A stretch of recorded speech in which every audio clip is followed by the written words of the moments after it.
दोस्तों मैं अशफाक अंसारी और आप देख रहे हैं आजकल न्यूज़। सऊदी अरेबिया में फ़िलहाल इनकम टैक्स नहीं लगेगा।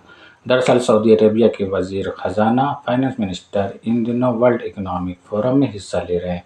वहां पर ब्लूमबर्ग चैनल के एक सहाफ़ी ने उनका इंटरव्यू लिया और इंटरव्यू के दरमियान उनसे सवाल किया कि क्या सऊदी अरेबिया अपने लोगों पर इनकम टैक्स नाफिज करेगा। तो वज़ीर ख़जाना ने इसके जवाब में कहा कि सऊदी अरेबिया में वैट टैक्स लागू है जो कि जारी रहेगा और इसके साथ ही अपने यहाँ के हम सऊदी सरमायाकारों और गैर मुल्की सरमायाकारों से इनकम टैक्स वसूल करते हैं वही वसूल करेंगे। आम सऊदी शहरियों या गैर मुल्कियों पर इनकम टैक्स नाफिज करने का फ़िलहाल सऊदी हुकूमत का कोई इरादा नहीं है। तो ये एक अच्छी खबर है आम सऊदी शहरियों और गैर मुल्कियों के लिए कि फ़िलहाल सऊदी अरेबिया में इनकम टैक्स नहीं लगेगा। दोस्तों जापान भी दुनिया का 5वां मुल्क ऐसा मुल्क बन गया है जिसने कि अपना मून मिशन कामयाबी के साथ लॉन्च किया है। पहले आप वीडियो देखिए।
तो जैसा कि इस वीडियो में आप देख रहे हैं कि जापान ने अपना मून मिशन लॉन्च किया जो कि कामयाबी के साथ मून के सरफेस पर लैंड कर गया।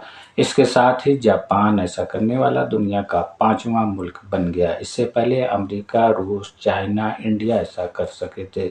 लेकिन जहां तक रकम खर्च की बात है तो इंडिया के मुकाबले जापान के मिशन पे काफ़ी ज़्यादा रकम खर्च हुई है। इंडिया का जो मिशन चंद्रयान-3 था उस पर सिर्फ 600 करोड़ रुपये खर्च हुए थे जब लेकिन जापान के इस मिशन पे 121 मिलियन डॉलर यानी तकरीबन 1000 करोड़ रुपया खर्च हुए हैं।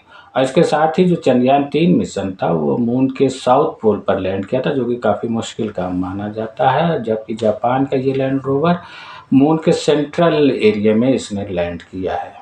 खैर इसके साथ ही जापान दुनिया का 5वां मुल्क बन गया है जिसने कि अपने मून मिशन को कामयाबी के साथ पूरा किया है। इस वीडियो में इतना ही। अल्लाह हाफिज़।